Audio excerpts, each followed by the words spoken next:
ఈరోజు మనం తెలుసుకునేటువంటి అంశం ఏమిటంటే వాస్తు దోషం ఉండి సర్వనాశనం అవుతున్న పెట్రోల్ బంకులు.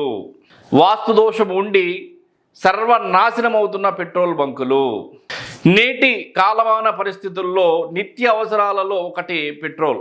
ఆ పెట్రోల్ ఎక్కడైతే దొరుకుతుందో ఆ పెట్రోల్ బంకులకు సంబంధించినటువంటి వాస్తు కొంచెం డిఫరెంట్గా ఉంటుంది.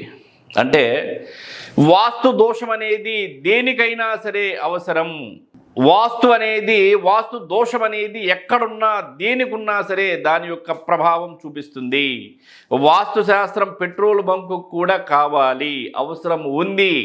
యజమానులకు ఏం జరుగుతుందో తెలియక కొన్ని కోట్లలో లక్షల్లో నష్టం వచ్చి పెట్రోల్ బంకులు మూతపడుతున్నాయి.